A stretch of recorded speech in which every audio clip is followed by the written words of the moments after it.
সোণাপুৰ যি belt block এই belt ব্লকত উচ্ছেদ হৈছে আমি অলপ ধন্যবাদ জনাইছোঁ বেছিকৈ ধন্যবাদ নহয় বেছিকৈ আমি মুখ্যমন্ত্ৰী ডাঙৰীয়াক ধন্যবাদ জনাম যেতিয়া মুখ্যমন্ত্ৰী ডাঙৰীয়াই সেই বেল্টত থকা জনজাতীয় বেল্টত থকা যিসকল অজনজাতীয় লোক আছে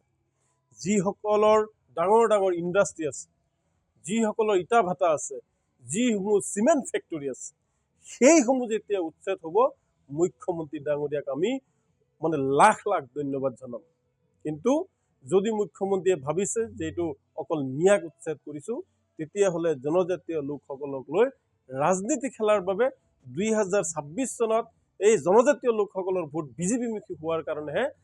তেওঁ এই উচ্ছেদ কৰা বুলি আমি ধাৰণা কৰিম আৰু যদি সঁচাই জনজাতীয় লোকসকলৰ স্বাৰ্থত কৰে তেতিয়াহ'লে অজনজাতীয় লোকসকলৰ সকলো তাৰ পৰা মানে উচ্ছেদ কৰিবলৈ আমি উত্তৰ পূৰ্বাঞ্চল সংখ্যালঘু ছাত্ৰ সন্থা নেমচুৰ ফালৰ পৰা আমি দাবী জনাইছোঁ দ্বিতীয়তে চাওক অসমৰ এগৰাকী সন্মানীয় বিধায়ক তেওঁ যি দলৰে নহয় মই দলৰ ঊৰ্ধত থাকি এটা কথা ক'ব বিচাৰিম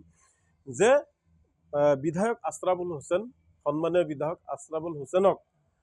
উজনিলৈ গ'লে আমাৰ কি নাম শৃংখল চলিহা ভালদৰে নামটো মোৰ মুখস্থ নাই শৃংখল চলিহা বোলে কোনোবা দলৰ কিবা নেতা হয় তেওঁলোকক চেণ্ডেলৰ মালা পিন্ধাম বুলি কৈছে গতিকে এই যিজন শৃংখল চলিহা তেওঁক চেণ্ডেলৰ মালা পিন্ধাম বুলি কৈছে তেওঁ এজন অভদ্ৰ মানুহ কাৰণ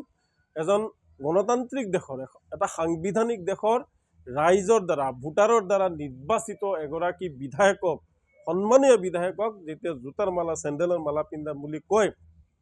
তেওঁ কেতিয়াও ভদ্ৰ মানুহ হ'ব নোৱাৰে অভদ্ৰ মানুহ হোৱাৰ কাৰণে অভদ্ৰ ভাষা ওলায় ভাল মানুহে ভাল ব্যৱহাৰ কৰে আৰু ভাল আচৰণ কৰে ভাল কথা কয় গতিকে অভদ্ৰ মানুহে সদায় অভদ্ৰ কথা কয় মোৰ ধাৰণা হৈছে তেওঁৰ হয়তো মানসিক বেমাৰ হৈছে শৃংখল চলিহাৰ আৰু তেওঁ মই অনুৰোধ জনাম